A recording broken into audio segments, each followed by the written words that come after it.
Everything's actually stopped. Yeah. Which ain't great. Hold on, just give me a sec. Okay, here we are. We are back live now. I can confirm it. I don't know whereabouts we are. I'm just waiting to see our faces. Is it the same thing? Is it different? I do not know. No, we look like we're the same. So this is part 2 of episode 53. You get a 2-parter. This is part 2/part 3. I don't know. We are part 2. experiencing technical difficulties on my end. 53? Yeah, so it is part 2. We are experiencing. Unless we want to call episode 54. Hopefully we don't have to. So I don't know where you finished talking about, but we'll go from there. We know where we are. For those of us who are just joining, and I will actually try and take a moment to prop the new link up on the X account as well, because it's my job to do that. We were going to get to the knockouts, but let's just run through 2 things quickly, both in Group B. Firstly, Danny Noppert, Josh. We're talking about the darts for those who've just rejoined us. Yes. Danny Noppert had 3 wins, as is rarely an 8 seed that is rarely, as we've seen in this tournament, a seed that's actually gone through. Yep. It was very good. So he won 15 legs. So he beat 5-2 Bo Greaves with 94 average, but then 5-4 against Menzies, but then really impressive against Schindler, who played very well with the 109 average. Dane Uppert beat him 5-2 with 106 average. So he was very impressive, constantly putting pressure on the opposition when they were trying to check out sort of the lowerish numbers. And, you know, when you get those sort of match darts or trying to close out a leg and you put pressure on, that's often when you can come back and win. But he was very impressive to me. And also, his leg difference was very good at +7. So he was clearly the best overall. Sure. Anything else you want to add about him? No, I think you've summed it up very well. 8 seeds, 3 good wins. Only 1 win for everyone else in that group, and I'm gonna have to put my phone away because I keep accidentally touching it. One of the people who did get a win and was the last game she played in. That's Bo Greaves, Women's World Match Play Champion. That's how she got here, and she does get a 5-1 win over Cameron Menzies, who still advances. Just looking at it, had Greaves won 5-0, and then Noppert beat Schindler 5-2, not 5-1. Bo would have actually gone through because she won the direct encounter against Cameron Menzies. Unfortunately, though, so we just needed 2 legs to go different, and Bo Greaves would have made it through to the knockout stage of a major tournament. Unfortunately, that didn't happen, but still well done to her for picking up a win. She won 1 game last year and nearly beat Damon Hetter as well, which would have put her through there. Yes, sure. So well done, Bo Greaves. Very, very close to qualifying. Only a couple legs. Yeah. So she wasn't too far away from making it through this time around, and I'm sure through one form or another she'll actually be back in this tournament next year. It would be hard pressed to see her not coming through in the World Match Play Women's Series. But knockout stage time begins tomorrow. Yes. I actually will see if the PDC have been kind enough to put up an order of play for tomorrow. They probably have. Yes, they have. Danny Noppert plays Mickey Mantle at 6:15 Melbourne time. James Wade plays Cameron Menzies at 7:15. Martin Lukeman plays Ross Smith at 8:15. And Richie Edhouse plays Rob Cross at 9:15. It's rare to see a darts tournament at such good times as well for those of us on the Australian East Coast. And they've actually put up Friday.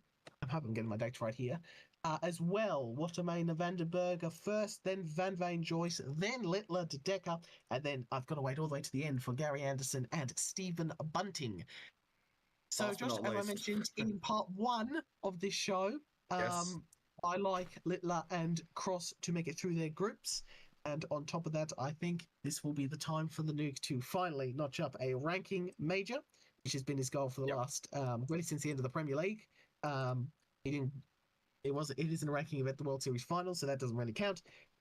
He's been wanting a ranking event. He can still obviously do it at the Plays in the Worlds, but I feel like this is his best opportunity He's been in great form, and I wouldn't be. By the way, just as a quick aside, not just Littler, but I hope that somebody hits 9 data in this tournament because we've been so close twice, and others have got 6, 7 darts 2 or in 3 occasions.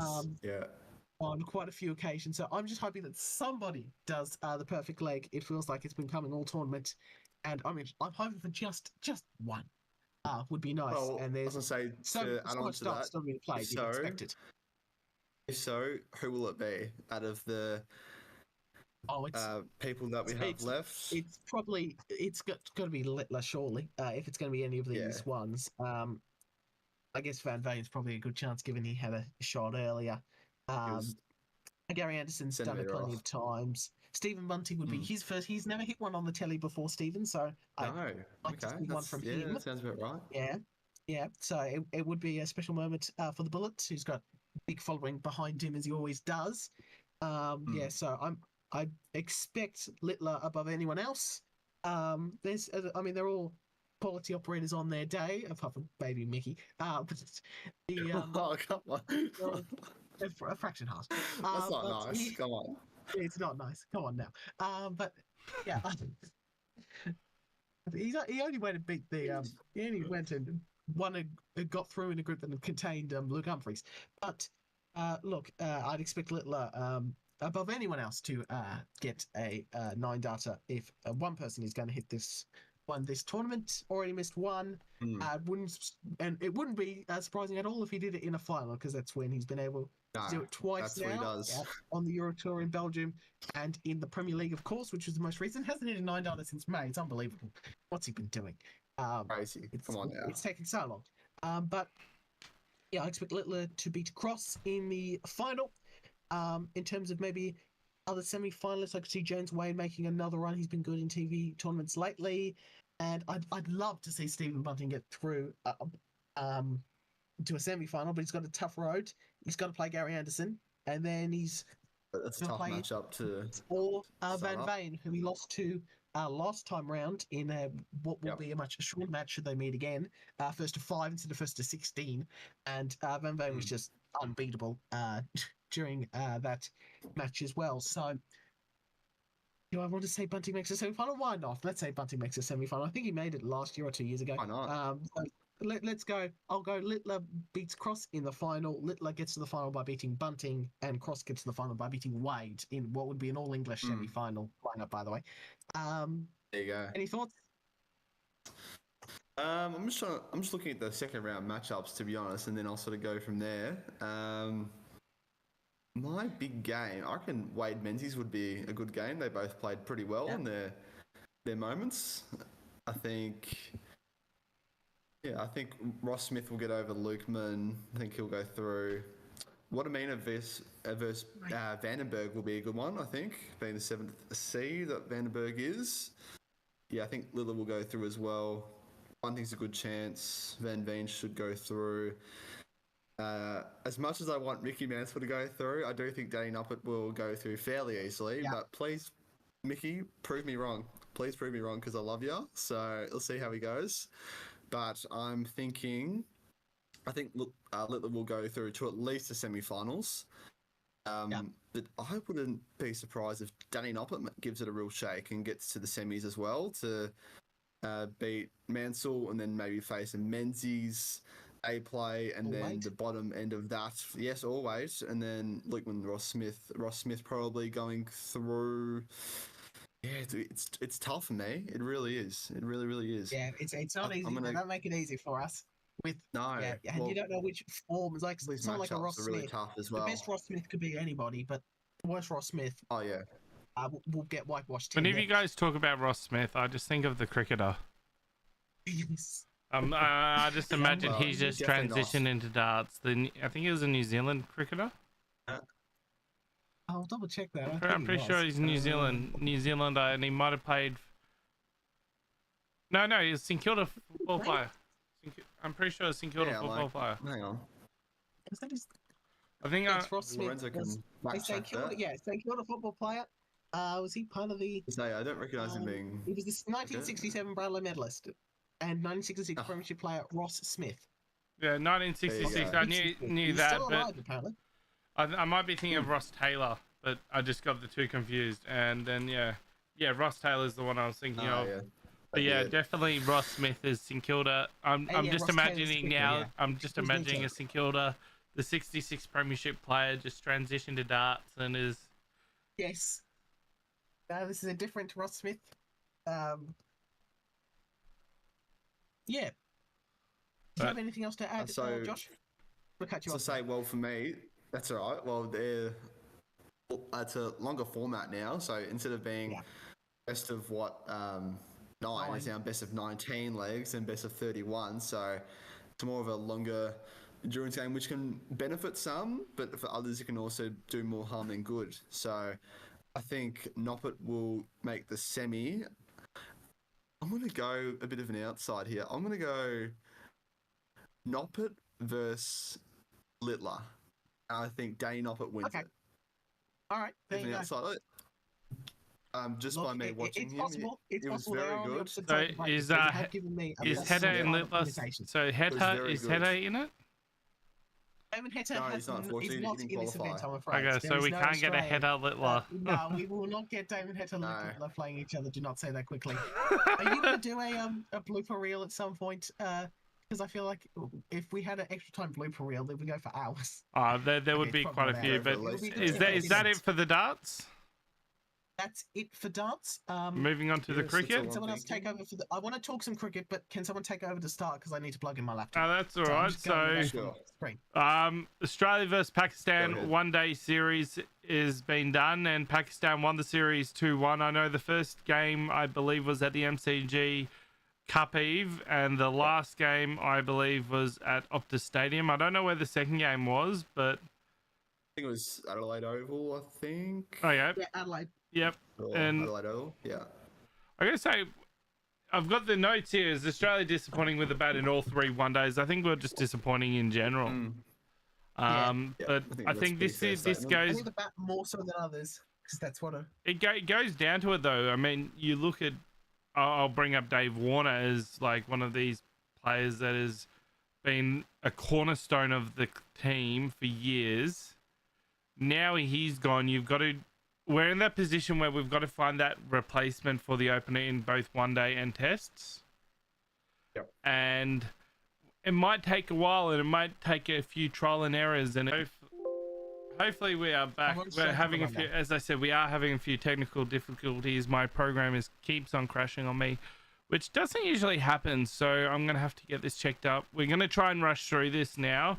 As we were talking about the cricket, we've gone through this. I think we're just going to go. Where does ODI and T20 internationals cricket outside of the World Cup sit right now? Yeah, so this is what I wanted to mention. I've listened to Jared Waitley's program, had Peter Lawler and Robert Craddock speak about this topic. So there wasn't really much of any sort of promotion from Cricket Australia on this, really whole series. I don't think heaps of people in Melbourne really knew that ODI was on, despite the fact it was on, and probably at the ideally best time. I knew about it. I knew about it just because I'm an MCC member, but I had a wedding on that day, so wasn't able to attend. Yeah, I think for me, before you go on with your points, I think for me, cricket has suffered from the 90s, early 2000s. Okay. We had this major boom where one-day internationals were big. T20 hadn't been invented yet. And you look at the domestic league it was the, what was it? Mercantile Mutual? Yeah, that sounds about right. Yeah. And the Sheffield Shield. And I can remember there was sticker books, both AFL and cricket, and the sticker books were big because I could name all the players or most of the players. The major players from each state were there. I'm talking the Shane Warne, the Greg Blewett, the War Brothers, Adam Gilchrist, Ian Healy. Yeah. I can say which team each of these played for, which state they played for. Healy played for Queensland. Andrew Simons played for Queensland. All this stuff. I don't have that nowadays. And like, if you were to name domestic cricketers, there's not that publicity. So I think it's definitely the marketing factor. But then again, back in the 90s and early 2000s, you had these big names like Shane Warne, Brett Lee, Glenn McGrath, Michael Hayden, all these players playing for Australia. You had a dominant Australian team. And then, like even Adam Gilchrist from WA, it's like you had them, you knew where they were from. The one-day league in itself, in the domestic league, was huge. Sheffield Shield was good, like decent. Like MC, like I don't know what the stats were in the 90s, early 2000s, but I reckon like there was the appetite for cricket, and one-day internationals were big. Biggest memory for one-day international was I think it was Australia, England, and the G, and English fans. No, sorry, Australian fans were throwing stuff. So Shane Warne had to go while Australia was batting. He came onto the field, wore a helmet, and basically instructed them. Like that was the culture. I remember the culture of like you'd take bed sheets to the cricket with Toyota signage or stuff like that. There was the culture there that it slowly went away and is no longer there. So the appetite for one-day cricket and T20s, I'll speak of one-day first, and then I'll speak of T20s. So one-day internationals went downhill, made a slight revival, I would say. However, with T20s, the rise of the Big Bash League and the start of the Big Bash League, you saw T20's popularity come up. I can remember on my 18th birthday, I think it was India, Australia, T20, first time in the long room. But like these are the memories I've got because of it was big back then. Now I'm like, oh, it's a T20 international. Oh, okay. Yeah. Oh, the Big Bash. Okay, I'll watch it, but there's no real investment in it because of back when it first started, it was state based. Then you had the star player for the franchises, and the star players were towards the end of the career. And now you don't really have that because the the player schedule is so big that you're not able to really get invested. You don't have a star player on each team like back in the day where you had Shane Warne, Brett Lee, Adam Gilchrist, all taking the field for 1 or 2 seasons to get the league started. And it was very good in its prime, the Big Bash. Like BBL 3, 4, 5, 6 was fantastic. No, I think very good. Then sort of plateaued from there. I would argue from the Big Bash. So before it was the Big Bash League, I think it was just the Big Bash, where it was state-based. It was a state-based competition, Yes, it was state-based. Like, I've got in my other room. I would quickly go get it, but I've actually got Andrew McDonald player vest from the year that one of the years they won the finals. So it was very popular. Nice piece to have. So that's cool. it has Ronnie on the back where. So it was basically when they just had their nicknames. Every player had the nickname rather than the last name. That was the culture.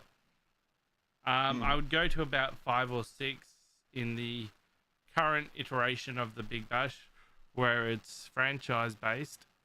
That it might have been when Channel 10 lost it. Yeah, it was good on the Channel 10. It's one on the Channel 7 now. Yeah. But it's the marketing of it. Like you need to have the star. Like back in the day, it's like the come on Aussie, come on. You need to have that. You need to have it so the players are recognizable, the players are known, the players are larger than life. And I think that's one of the problems is they've kind of made them more human in a way, and it's taken away from their star power. Like Shane Warne, when he was playing one-day internationals and thing, they'd be saying, see Shane Warne live, see Brett Lee live, see all these players live, big hits. Yeah. You don't see that nowadays. The marketing's Channel gone 10 downhill for sure. The Channel 10 point is interesting because, and I did a whole video on this a while back. That deal that when Channel 7 first got it, it happened right after Sandpapergate, because they were in the middle of their negotiations at that point, Cricket Australia. And Channel 9, in retrospect, were always going to look at the tests, because they just grabbed the tennis, so they didn't have the money for tennis and cricket. And they sort of cannibalized each other if you both had them on their same network, to have the Australian Open at the same time as Big Bash and other cricket. But yeah, the move away from 10, certainly from Big Bash, definitely hasn't helped it. But I framed the question in the way I did because I think it's really more an international cricket problem. Because you look at, so obviously we know, and it's been spoken about forever, that ODIs have been going a bit backwards. And even T20 internationals, even for the last 5 years, I remember, I think Australia played Sri Lanka. This is going back 5-6 years or something in a bunch of T20 internationals. Hardly anybody turned up, and there was a big discussion point at that point. Yeah. Or a bunch of different. I sort of have this memory of looking at some sort of graphic online with the crowds for that. It might have been an ABC thing. I don't remember. So this has been going on for some time, and really, if you look at it, where's cricket actually growing at the moment? Well, it's really only there's still World Cups are still sort of bring up some attention, and the Indian Premier League, and that's about it because we know where tests are going. We know the Big Bash has fallen off. I don't think there's heaps of hype outside of the country behind other sort of those domestic T20 leagues. So the one in the Caribbean, one in Bangladesh, one in South Africa. They're trying the 100 in England. I'm not hugely familiar with that. So I think this is sort of a wider problem that really all cricket outside of maybe the IPL and the World Cups, which still hold. I mean, when you call it a World Cup, you're still holding it up to quite the veneer. But when outside of those two venues, and the IPL and the India, the Indian board are bastards, but they're evil geniuses because they've been able to completely knock out all international cricket from that IPL window. Outside of obviously there might be some of the lower nations playing T20Is, but other than that, all the main cricket. That's where the money comes from in cricket. IPL during that time. Sorry? That's where the money is in cricket. Yeah. So that's where it's gone. Ridiculous. So there's got to be if we're going to have all three formats, and if they're all going to be well, there has to be sort of a concerted effort by everybody to make sure that all three have the money. But at the moment, it's all down into one format, and even on that, it's all down towards one tournament. And outside of a World Cup, not really going well at the moment. I did want to mention that one of the things that was brought up a lot in these conversations of the last few weeks is the fact that it doesn't really mean anything for these for this entire game. Now, the ICC did introduce a concept called the Cricket World Cup Super League for the 2023 tournament, where for 4 years you played a bunch of ODIs and they created a points table. And just like the World Test Championship. Or the World Cup qualifier. It was exactly like the World Test Championship. Yeah. Well, they got rid of it. Now, it wasn't the greatest concept, to be fair. Well, it took the way they actually executed it. And we're going to speak about that when I get to opening round in a minute. But during our AFL discussion. But it was still, it had a good idea, and it had all the test play nations, and it had the Netherlands on top of that. So you had a pathway for the associate nations to play more regularly against test playing nations and against the big boys, which is what they need if you want them to get better. You've got to have them play against against other test playing nations. And we saw the USA get the better of Pakistan during the World Cup earlier this year, in part because they had been more often playing. And the Netherlands, they didn't have the greatest World Cup, but they still had a pretty decent World Cup last year in India because they had been more regularly playing against the big nations. So I'm just going to stop you there quickly. One thing I wish the ICC, and they're not a bad organisation as a sporting body, certainly better. There aren't many great. They're better than most. I just wish they hadn't got rid of that tournament and they just tried to make it better instead of completely scrapping it and leaving it based on the ODI rankings, which basically guarantee Australia, England, and India a spot regardless of how badly they play. I'm just going to stop you there just because I know this is about the time where it crashes. So we're just going to be monitoring it. Hopefully it doesn't, but just to be prepared that it might crash anytime now. It was around the 12 to 15 minute mark where we've hit the 12-minute mark. So I'm just there anxiously going, please don't crash while Lorenzo's talking. We'll keep moving along just so then we're hopefully all right, but yeah. Is there anything sorry? else in that debate? Like, I think it's one of those things Anything else? where it comes down to the marketing factor. Mhm. Mm. And I think that's the number one thing, to be honest. The marketing of like it hasn't been great. after September, you really need to be like. I can remember seeing ads on TV about the cricket, Mhm. and that's gone downhill. Like, have ads on in the internet. Actually Yeah. publicize the fact that a But the tour thing is is- coming up, because it's like, without actually knowing about the Australian India tour, I wouldn't have known that there's an Australia India tour coming up. Mhm. I sometimes forget there's an Australian India tour coming up. Where in the past, if it was the Ashes or if it was Australia, South Africa, whatever it was, it's like the Australian Summer of Cricket, and Channel 9 would be the best at it, because they'd be hammering home. It's like the Australian Summer of Cricket is almost upon us, or is here. These are the tests. Da, da, da. But the problem is, they could have marketed and probably chose not to, because the team that the Australian team actually had very few of the top level players that are the most marketable. But that's and the most thing. familiar. No, but that's And that comes back to making it meaningful. Because if it's not meaningful, why would you play it? no. But I'll actually counter that. Why would You you make bother? the state level, like, you've got to market it from the ground up. You market, going back to the 90s, they marketed the state cricket. They made state cricket relevant and meaningful. That it's like you knew an Australia A era. I reckon that's the biggest thing. It's like when Australia A played Australia in a final. That was 30 years ago this summer, was the Australia But you had it. Are we still going? Was it 4 years? Was I only 4? No, I'm pretty sure. I'm talking the late 90s Australia A. Okay. So it was like 97, 99, I want to say. But you had Australia A, and you had them like playing the trying. Okay, and we crashed there. 14 minutes 26 seconds. But I'm just gonna go through it. Like, yeah. So you're right. The first quad series was 94, 95. Yes, that's what I was referring to, because Shannon Gill talked about that on Waitley's program. That's why I mentioned it. Yeah. I want to say the 30 years that ago this summer was the quad series, which is probably the most famous one. the Tri Series. Was it? Was that the most? I remember it. 94, 95. Where did we played Australia in the final? Sorry, it was Australia versus Australia A in the final. Was that 94, 95? That was 94, 95, I think. I hope. At least according to the Wikipedia, which. And, No, Gill, I just would have thought it was later, because I remember it. Okay. Yeah, 95. Wow. I remember that. Were you around then? I was 4 and 5 years old.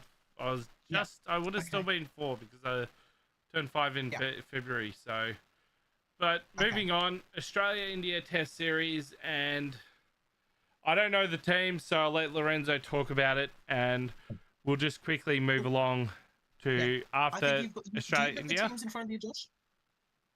Go there. Not the exact team. No, but I can get it up. Mick Sweeney was the big one, was it? Oh, good grief. Yes. So that's the sort of major news of it all. Mick Sweeney will be the opener for the first test after, what was it, Harris and Constas also in the mix. I think overall he was the better bat over the course of the games. He had more runs, looked better, so well done to him. He'll be playing, he's in the squad, so interesting to see how he goes there. Nothing really major in other selection, is there? I think. No, it's more or less what we expected. We know there's no Cameron Green. Yeah. But yeah. So Sweeney appears to be the one. Bancroft was probably there or thereabouts for 2 years, and then when the spot finally opens up, he can't get a run to save his life. So also Bancroft, sorry. Yeah. So. I was gonna say I've got it here. So Cummins, Boland, Carey, Hazelwood, Head, Inglis, Kawaja, Labuschagne, Nathan Lyon, Marsh, Nathan McSweeney, Steve Smith, and Mitchell Stark. So Inglis in as well. That's also a big one. So that's the squad. The first test. And yeah. And the last one on cricket, unless anyone else has anything to mention, it should be noted that over the next few months, we're going to get work out who plays in the third edition of the World Test Championship final. For the first time, it'll be played at Lords, which is where they wanted to play it all along, but they weren't able to do so in the first two editions.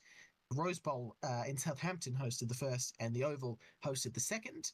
Australia currently on top of that ladder, and the top two, as we know, get to the final. 62.5 percentage points. At this point, Australia have 7 matches outstanding, the 5 in India, and then have to play 2 in Sri Lanka, away from home at the end of January and the start of February. So their percentage could go a bit all over the place. 5 wins out of 7, according to what I'm reading here on cricket.com.au, guarantees their part, but 4 fewer. They could still make it, but they would need results to go their way. India have a lot on their plate, given the fact that, well, they're still currently sitting in second place. Their loss away from home, at home to New Zealand has made things a bit more difficult for them. They really need to retain, at the very least, the Border Gavaskar Trophy to ensure that they can pretty much be assured of their place. Sri Lanka's an interesting one who's in a good place. They've got 2 away from home at South Africa, 2 at home against Australia, and they're in not too decent form as well. So they could be one that might be a little bit of an outsider if they get 2 or 3 wins. That's pretty good for their chances. New Zealand as well, sitting 4th. So as the further you go down, the more that teams really have to do. 1 series left, 3 at home against England. A 2-1 win would help their chances. A drawn series or worse, basically no hope. And South Africa are the other ones in contention. England, Pakistan, Bangladesh, and the West Indies can't make it. They've got 2 at home, South Africa against Sri Lanka, and then 2 also at home against Pakistan. They probably need to win basically all of those matches and then hope for some other stuff as well. So that's where we sit. But even though they only have those 4 matches left, all at home South Africa, so if they can get all of those, they're actually not in a bad chance. The sort of wildest possible scenario would be a South Africa-Sri Lanka final. That would be quite the event. Australia, India would probably be, or India being there would be the best thing for the ICC, especially if it's against Australia again. We did beat them 2 years ago. It'll be 2 years ago when they come around to Lords in the middle of next year. So that's where things stand. So that's something I'm going to be keeping an eye on, because World Test Championship, obviously, we've already mentioned it, important for the growth of cricket, Test cricket. So there's plenty to keep an eye on there, and with the sort of the 2 heavyweights, India and Australia, going at each other during this time, it's creates an important series, not just for trying to get that Border Gavaskar Trophy back that Australia's lost the last few times, trying to retain the World Test Championship mace, which we currently are holders of as well. Yes. Unless anyone else, unless there's any state cricket or anything else you want to mention, Josh. I can quickly touch on that. There's one game going on at the moment, which is Victoria versus WA. We are 2 for 16 off 4.5 currently in a rain delay. Josh Brown out for 1. Marcus Harris, unfortunately, out for 2. So I don't like to use the word fails, but he gets out cheaply because, I think that word's a bit harsh, but he doesn't do too well there. And Hanscom's 8 not out, and Sam Harper's 5 not out. So hopefully they can get back on in place. There's an inspection in 140, which is 3 minutes away. So we'll see how that pans out. Might watch a bit this afternoon if it's on and they get back on. But that's all from state cricket at the moment. Alrighty. I might go to the NFL if that doesn't offend anybody. That's all right. I'll just start with this. In my Denver Broncos, almost got the win. I know you've got it in the run sheet, and I just wanted to bring it up so that... Yeah, we'll get it straight away. Fair enough. That field goal attempt, heartbreaking. heartbreaking My stuff. brother is a Broncos And that's fan all as I want to well. talk about the Denver Broncos this week. It would have been good to get the win against the Kansas City Oh, it would've Chiefs been and give amazing. them their first defeat, but they are still undefeated. It's unbelievable how they're still undefeated. I don't think there's been a team in all of sport to get halfway through their season without losing a game and they'd be this bad. Now, if that does, I know I'm going to do a top 10 sort of in honor of boxing in a minute. And I'll take that bad. They'll win their division. They'll make a run in the playoffs, but they're just a team I'm going to that's give you just scraped 6 over the minutes line a to few talk times. I'm about not this stuff. confident. Pardon? I'm going to give you about 6 minutes? 6 minutes because I reckon that's when it's going to crash. Right, I've got okay. I can work with that. I won't be. I might not even need 5 minutes, but we'll see. So as the quick sort of takeaways from the week, from my perspective, going back to the Friday game, Baltimore played and won a very fun game. Last quarter was nuts. Touchdowns left, right, and center. And Baltimore getting over the line there narrowly. They did go for 2 at the end, Cincinnati, to try and win the game outright. Weren't able to do so. There was all sorts of maybe penalties that could have been called. It doesn't really matter anyway. They probably were a team slightly behind Baltimore, so it was probably right to go down. Kansas City, has already been mentioned, got on. Denver could have won it. Blocked field goal with 1 second left to keep the Chiefs' undefeated run going. They haven't lost a game since pretty much December last year. They've won about 15 games in a row, and will be at the.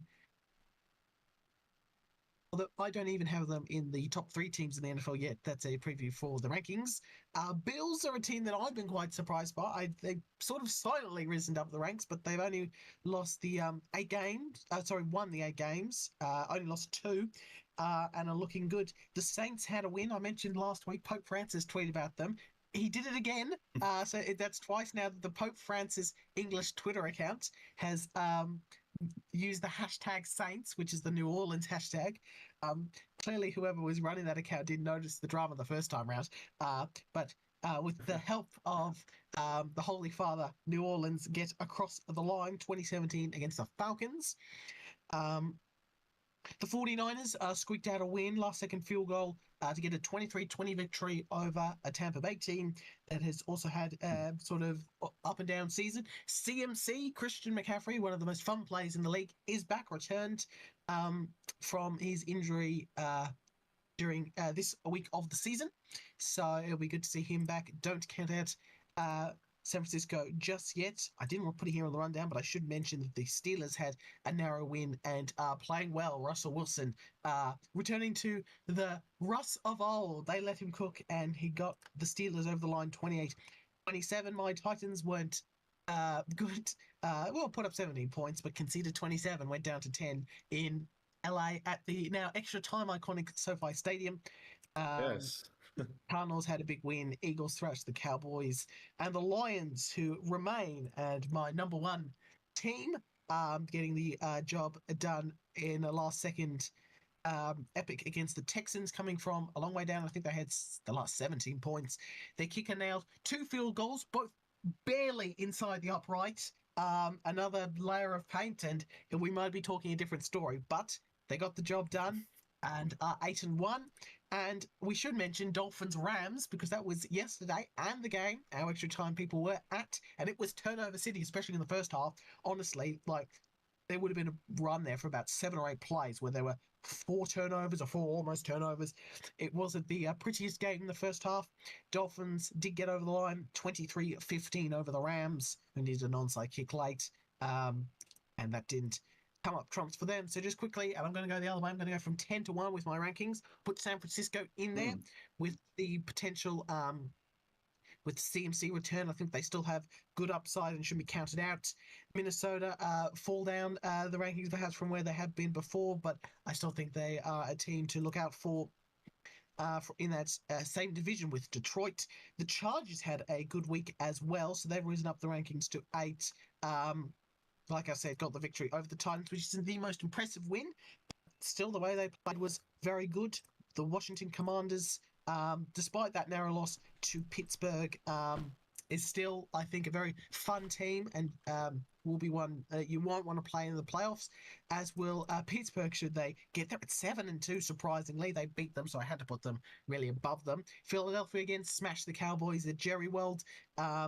I think they are also in a very good position at the moment. 7-2. The roster's pretty good and one of the best in the competition. Yes, I know Kansas City's undefeated, but I've only got them 4 because I don't think they've been that impressive in their wins so far. I don't even have them on the podium, and to be honest, they're not that far ahead of the Eagles. I could very easily put the Eagles above them.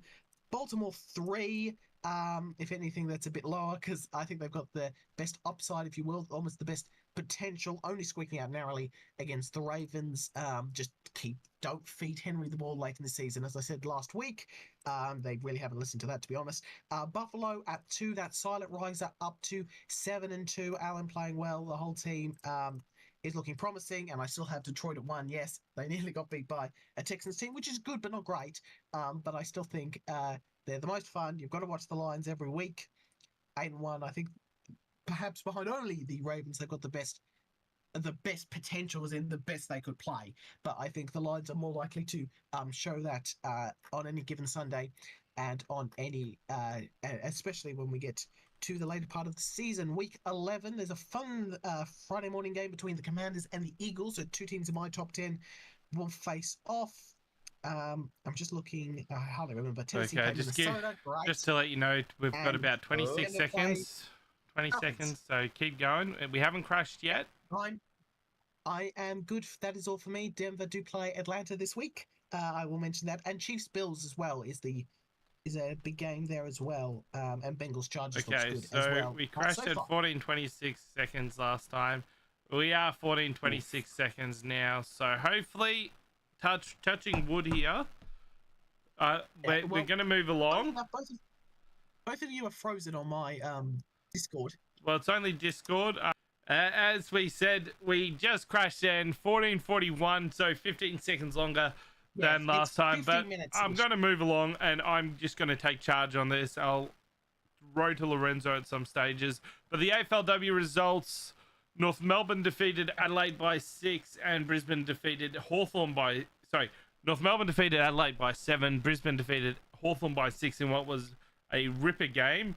Fremantle defeated Essendon by 10, and Port easily took over Richmond by 24.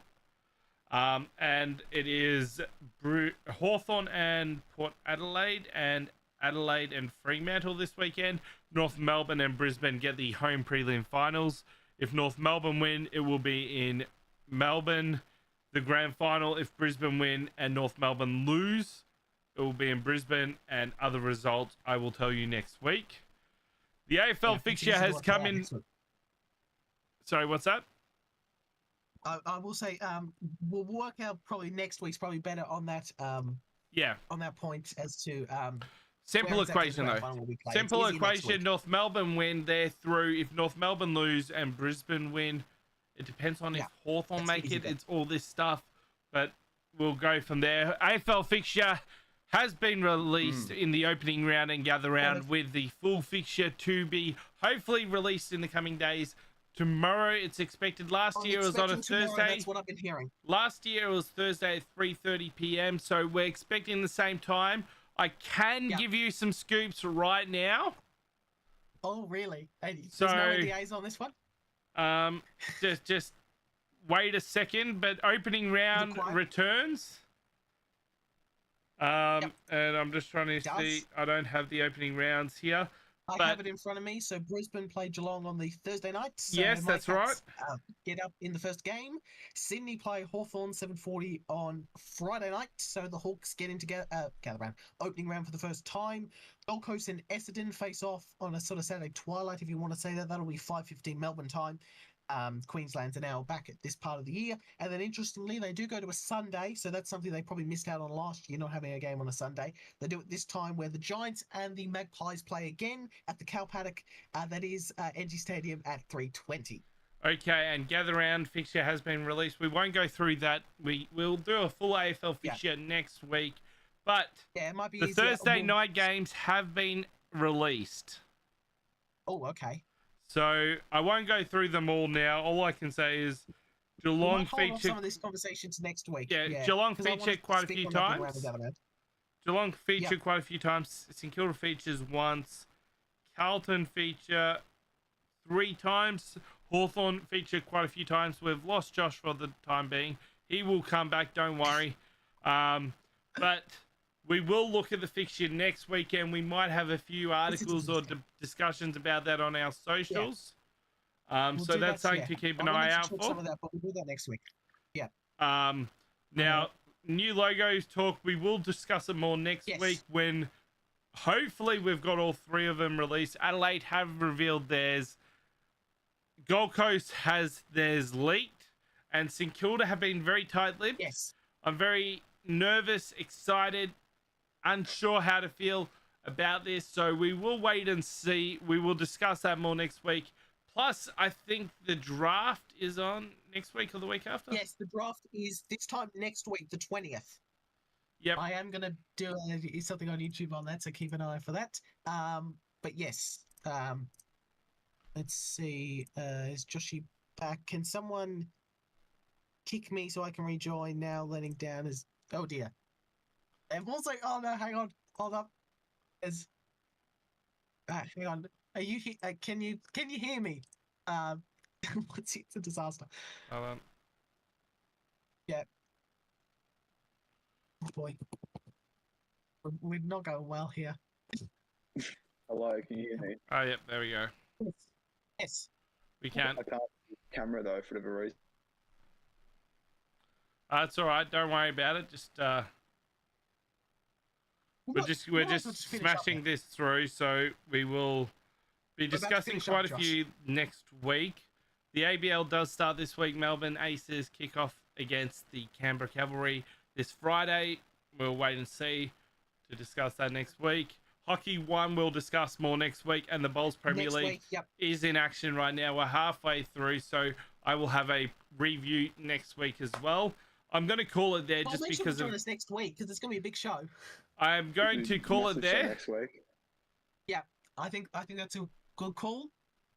I'm going to call it there. Sorry, go I was going to say, given that we've worked out now that we can do these sort of online calls, it might not be a bad idea if, because I know obviously Homeskin shuts down during the summer, that if we wanted, particularly during this Test Series and World Arts Championship, if we wanted to keep doing this on Wednesdays or just any other day in the week, it might not be a bad idea. But given the fact that this one's fallen apart a little bit, it might not be the greatest idea. Now.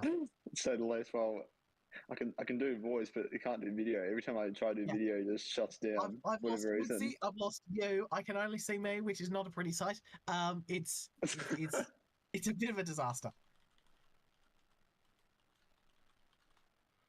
Is he there? Yes, I am here. I will call it there. We will see you next week. Hopefully live in the studio, hopefully with no tech issues.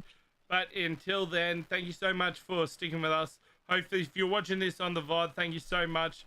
And hopefully we'll have Boxy next week.